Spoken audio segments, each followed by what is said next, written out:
Greetings and welcome back once again. This is Amuna Yisrael weighing in on the Solonomics perspective of some latest madness that's going on. So apparently everybody is like all over the place. I'm late because I'm always late because when I see something I got to do more research. I got to dig in a little bit. So I'm late on this whole Instagram Little Kim, what's going on, what's wrong with her, why she look like that vibration, right? Again, for those who don't know, Solonomics is all about healing soul injury. It's all about coming into your purpose, discovering who you are through simple do-it-yourself methods.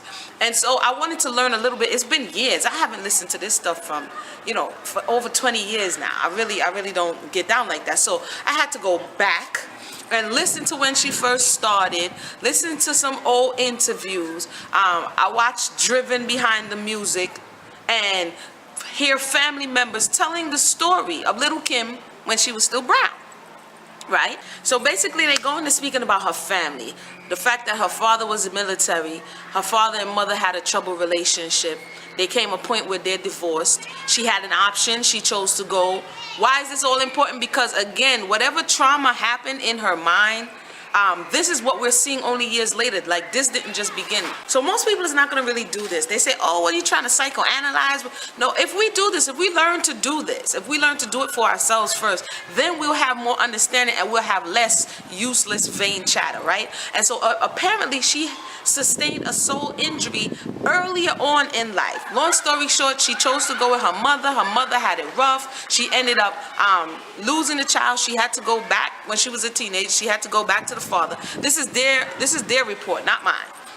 In the Driven documentary, she had to ended up going back to her father's house, her and her father, because of his strict rules and the freedom. So now that explains why when she comes out, she's looking for this attention in this very aggressive type of way, in this very overtly sexual type of way. There's some injury that happened with a masculine energy, whether it be, like I said before, his strictness, whether it be she's not getting nourishment in that area. So long story short, she leaves her father's house according to their testimony, and she ends up on the street having to hustle, having to do whatever she has to do.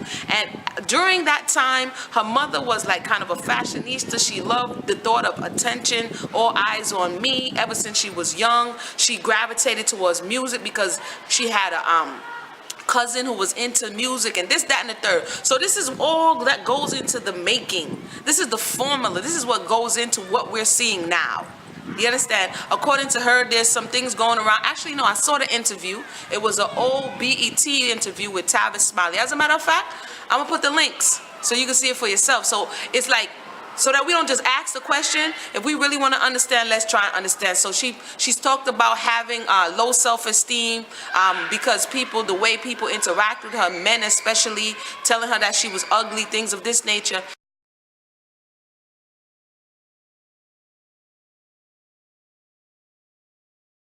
And she said that years ago. I think in the interview she said she was 21 years old. And Luke was also on the panel because at that time in the 90s, this was overtly sexual. It was Little Kim is the one who took it to another level. And it wasn't in a good way. You know what I'm saying? It wasn't in a good way. It was progressively getting it, push it and all that stuff. But she took it over. What I found real wild is after she met Biggie, according to her testimony in one of the videos I watched, I can't remember which one at this point, she was like, it was Biggie's idea for the crotch shot.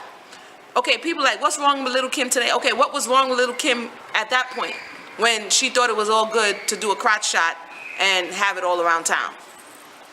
So my point is, it didn't just go wrong when she bleached her skin. Now, this skin bleaching lightning epidemic is not just one that has to do with people in America. It is all over. It is in Africa, it is in India, it is in China, it is in the Caribbean. This is the racism, white supremacy thought process that right is white, and if you black, get back. You understand what I'm saying? And so she has also fed into this. If we fast forward a little bit, because I'm like, okay, maybe what's the injury with her specifically? Whatever her interaction is with light-skinned women as it related to men not committing to her, one thing that I did find that they spoke about was the Biggie and Faith Evans conversation.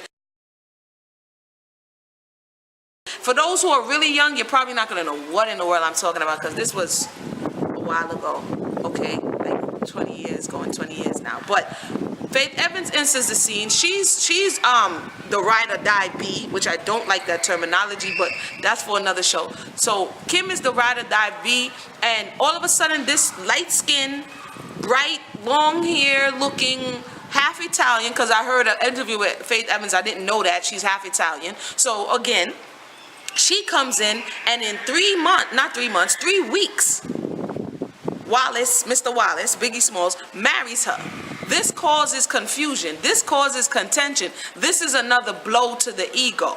Okay, because I'm not white, or I don't look like this, or my nose doesn't look like this, is this why you don't want me? When everybody's asking what happened to Little Kim, I'm saying it happened a long time ago. According to the reports, she was doing it incrementally. She started doing it over 10 years ago, incrementally, whether it be the nose, the face, the lightening of the skin tone. This is the final that we're seeing. So that, I'm not saying it's not right. The standard of beauty is being measured again by racism and the white supremacy and the thought that slim nose, light skin, straight hair, this is the standard of beauty. And there is an awakening. There's a re-emergence of, no, I no longer subscribe to that. I am going to hold on to who I am and celebrate me. And we see that amongst our melanated sisters across, it's catching across the globe. Your head wrap and your afros or your locks and all of this things like this. But she is stuck in, Little Kim is stuck in that space and time where, you know, you still need to look like the oppressor. It's not a good thing. It had to deal with her self-esteem, and her self-esteem was injured a long, long time ago. Is it an excuse? No, it's the reality. And the truth is, a lot of men, just like in the case of Biggie Smalls, Christopher Wallace, a lot of men, it's okay to have a dark skin, a melanated sister when you broke. It's okay for her to go through the trenches with you. And this is not complaining. This is some of the realities of what we're seeing. It's okay for her to be in the trenches. But as soon as you get some money, as soon as you're going to transition, you need also to transition in color or transition with someone of another persuasion. This is a blow to the self-esteem of your sisters, of your daughters, of your mothers. And a lot of people say, oh, this is, no, it is what it is. So again, I just wanted to give you my thoughts, Solonomics perspective that she had some other things going on. A whole lot of things, it seems like, just piled up. If you have to live a life, say you made an image for yourself, being this lewd, forward, over-sexualized individual. How do you step out of that? How do you say, I no longer want to be that, when this is what you've made your name on? And there's an example in Jamaica, one Jamaican artist named Lady Saw. Everybody knows Lady Saw. Lady Saw is the Little Kim of the Caribbean. I think she even goes over the top further than she does. You know, Lady Saw is broke out dance, all carrying on and carrying on. Recently, Lady Saw is like, I want to put that down. I don't do that anymore. Everybody's looking at her like, you're not allowed to do that. You understand what I'm saying? And still eat. You're not allowed to do that and still, what are you going to rhyme about now?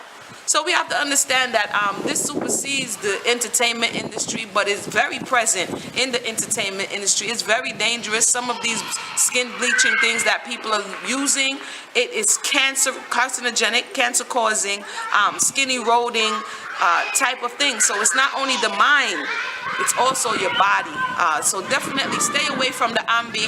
You know what I'm saying? Stop trying to use cake soap to bleach your skin. Start to learn to accept who you are, and it is a process, but it also is both ways, because if you begin to accept who you are and your counterpart, the male counterpart, still rejects you and still goes after the exotic one, then it's still gonna affect your mind, because you are trying to perfect your beauty. This is how nature works, right? I think that's how nature works, to attract the opposite sex. And so if you are beautifying yourself in this way and the opposite sex is still not attracted to you in your natural state, that causes a problem. So hopefully that shed some light or brought back some things to your remembrance that you may have forgot about this whole Little Kim situation. You never see, don't just think just because everybody's on the hype about it, you got to jump on the hype. If you really, really want understanding, take some time to see it. I'll leave you with a proverb that my mother would always say, and when I was young, I couldn't take when she would say it, but it's true. She would say, let me say it in English, right? same day that the leaf drops on the water does it rot. And in Patois, another same day leaf drop a water and rot. Meaning, just because what we're seeing now, it didn't just happen now. It happened a long time ago. So if you have daughters out there, let's get to now. If you have sons out there, because there's some men who's bleaching their skin too. If you have any loved one and you see this behavior start, where they begin to idealize something, a beauty that is outside of them, where they no longer see or they have never seen the beauty in them, where you color classify your children. You know what? Before I go, let me just say that. I think Caribbean people have a way of doing it, and I'm not sure if our brothers and sisters here in America does it as well to the degree, but stop color classify your children. Oh, you're brownie, oh, you're darky, oh, you're lighty. I know here they'd be like, oh, dark skin, red bone. Stop. Stop. What are we? What are you doing? Making a painting? Listen, they're beautiful for what they are. If you begin to make them overtly color conscious of the degree of their pigmentation, unless you're trying to run some science experiment, it's really not that necessary. And what you do is cause an injury within the mind to say, they're going to look to say, okay, this person looks like this and they get better treatment, and I look like this and I get lesser treatment. We need to start to detox this master's voice, because that's the master's voice. When you would run away and your foreparents would run away, when he goes to the printing office to put in that report of the advertisement, he'll be like, light mulatto, curly hair, certain disposition. He's describing your stats. This is what he would use to classify you. This is what they would use to classify you. And you're still using it to classify yourself. You understand what I'm saying? So please, when you have the young ones growing up, I have children, they're different hues. I don't make it a deal, because it's really not. We're all melanated. You understand? They will notice, oh, wow, you know, you're a little bit. But it's not something, because my parents, when I grew up, we didn't have that. But I also, in an extended family, we do have that. Them lighty, them darky. What's that? What's that? All it's doing is causing further injury. So again, I don't know what environment she grew up as it related to light skin, dark skin terminology, but it's definitely here and present, and we definitely need to take a look at it, because if we take these news stories for just hype, then you have absolutely wasted your time. But if you could take these news stories as warnings, as what to look out for, as telltale signs, so that you can turn around in your actual environment where you actually have a voice and it actually matters, and say, you know what, oh man, I see danger coming. You know what, you may tap a mother on the thing and say, look, don't do that. We have to use the things that we're hearing so that they can better us, as opposed to making things work and just something for us to sip our tea to and get too laugh off of. That's a waste of time. So until next time, a little bit turned up, but it's all good. My name is Imuna Yisrael, and I pray. And I saw that lemonade business.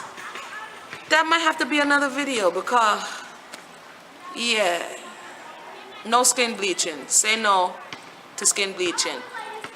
Love your brown skin. All right, one.